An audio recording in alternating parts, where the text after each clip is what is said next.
Cruz. Senator Duckworth. Thank you, Mr. Chairman.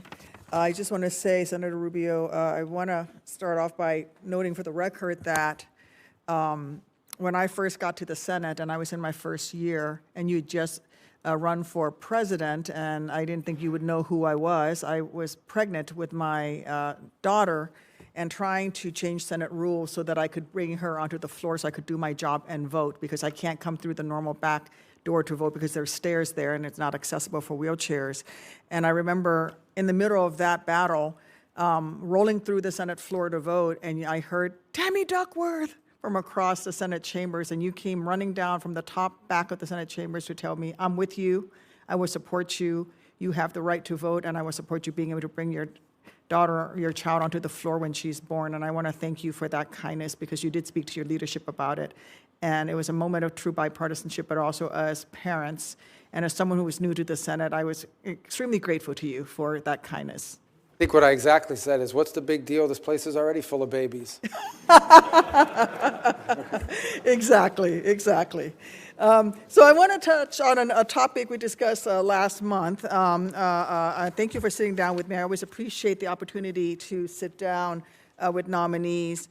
I appreciate also your earlier response to Senator McCormick about Americans detained abroad and your commitment to tackling this head on. As you and I also discussed last month, I appreciate your attention and commitment to addressing the case of Illinoisans in particular that we discussed as well.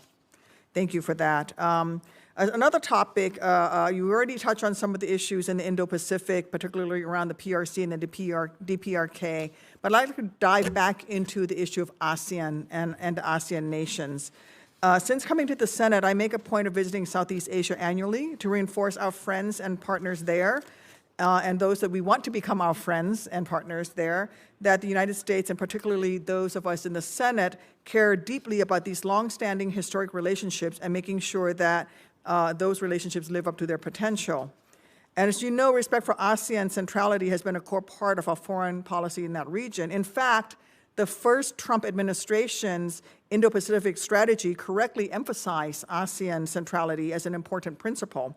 Unfortunately, not all of President Trump's nominees this time seems to grasp the importance or in fact know what ASEAN is.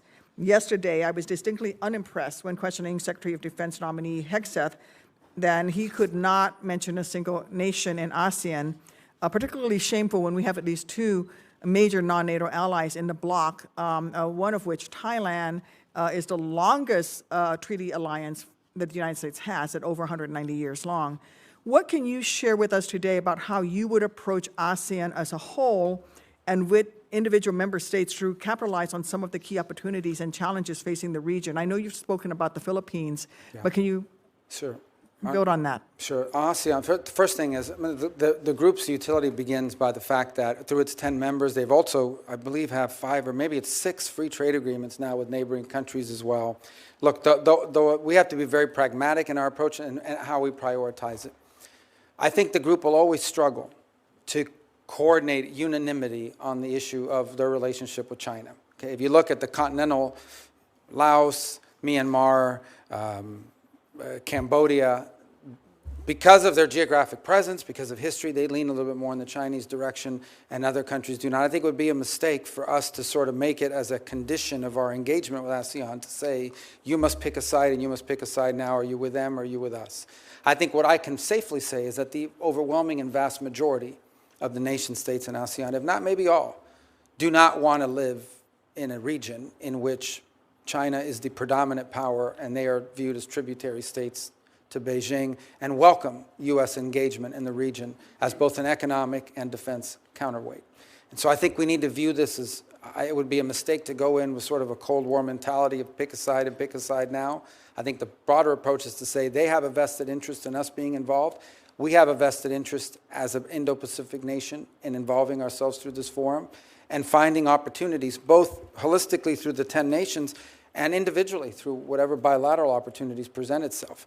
Earlier, you may not have been here, but I was asked a question about Thailand, and there is a group of Uyghurs that are in Thailand that they're saying may be deported. And I said, this is one of our strongest, longest relationships in the region, and maybe one of the longest and strongest in the world. And that's where these relationships really come to bear, not to browbeat them in a public forum, but through strong diplomacy and using the benefit of that relationship to go to Thailand and see if we can't get them to not deport these people into the hands of Chinese authorities, knowing the atrocities that have been committed. So that's a value added to this relationship. That is a bilateral relationship we have with Thailand.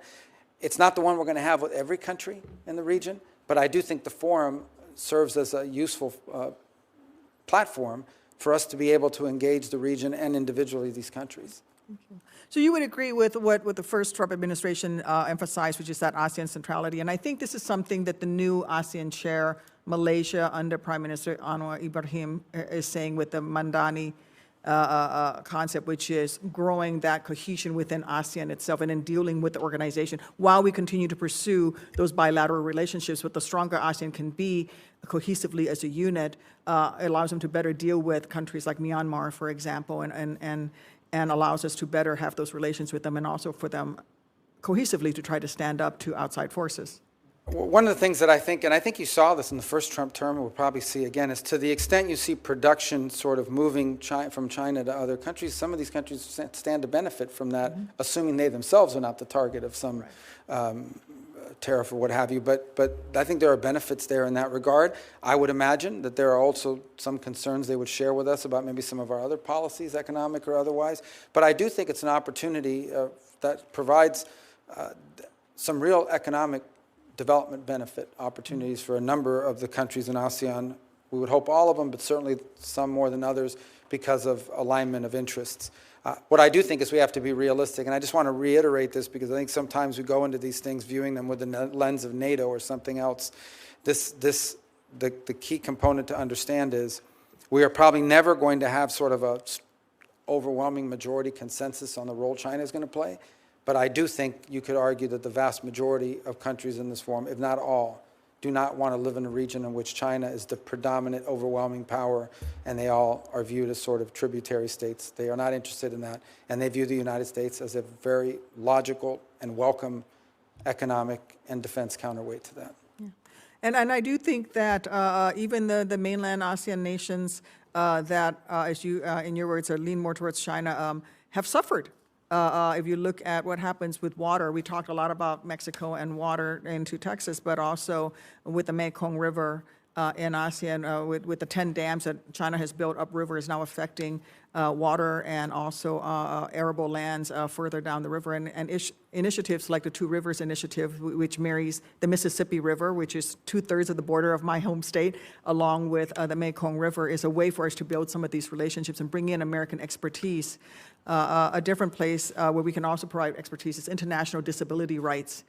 We have been working with ASEAN on developing disability rights and a cohesive approach to it in ASEAN. But I think on an international scale, whether it's ASEAN or Ukraine as they rebuild, I do think that disability awareness, rebuilding Ukraine to become more accessible, promoting disability rights around the world is something that is a way that we can engage with the rest of the world as well.